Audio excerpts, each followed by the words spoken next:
thématique qui est bien à propos parce que nous sommes dans un cadre très conflictuel, tout le monde le sait. Dabou en général et Lopou particulièrement est confronté au phénomène d'indiscipline des jeunes, et généralement beaucoup de conflits qui impliquent les jeunes. Et donc à l'écoute des jeunes, c'est une émission qui est vraiment la bienvenue pour nous permettre d'éluder toutes les situations et les sources et les motivations de ce comportement totalement antisocial des jeunes. Et je crois que le micro leur est donné. Parfois je me dis, c'est parce qu'on ne donne pas souvent la parole aux jeunes qu'on ne les comprend pas. Moi je crois en la capacité de l'homme à se surpasser et à se discipliner. Alors s'il y a une discipline, parce que parler de l'incivisme c'est carrément des disciplines, alors s'il y a une discipline, c'est qu'il y a eu quelque part une brisure de la chaîne de transmission des valeurs. C'est ce que nous allons essayer de diagnostiquer à travers cette émission. J'ai convié tous les jeunes du département d'ailleurs, mais particulièrement de la sous-préfecture, à venir s'exprimer, à venir écouter. Parce que j'estime que nous ne pouvons pas exiger de nos enfants les valeurs que nous ne leur avons pas enseignées. Et c'est en cela que j'ai aussi invité les chefs du village, les garants de nos us et coutumes, et tous ceux qui sont détenteurs des valeurs sociétales qui sont connues, afin de nous dire comment on éduque dans nos sociétés, comment on essaie d'allier, n'est-ce pas, les traditions aux règles et lois républicaines. C'est toute la thématique et toute la symbolique qui est là. C'est une émission qui a valeur de diagnostic, qui a valeur de test, pour nous permettre de nous resituer dans le temps et dans les temps nouveaux. Je déplore toujours tout comportement déviationniste. Alors, l'incivisme ici est illustré la plupart du temps par des situations d'affrontement. Ça, il faut le dire, par le vol. Voilà. Ici, il se dit que le vol est une activité économique, ce qui est totalement antisocial et contre-valorisant. Alors, les cas d'incivisme sont légion. Et je constate aussi que la plupart, en tout cas jusqu'à 75-80% des jeunes, sont désœuvrés, déscolarisés.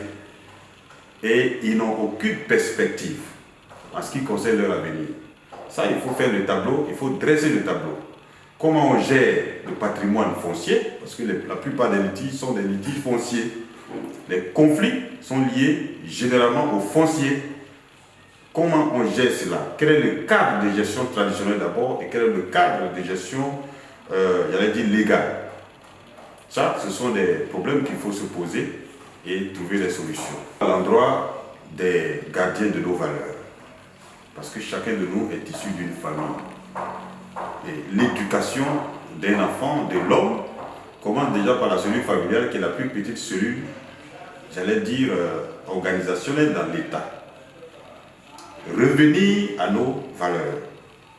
Parce que je ne crois pas qu'avant tout cet aspect de développement, je ne crois pas que dans nos sociétés séculaires et anciennes, il y ait eu des comportements tels qu'on les voit aujourd'hui.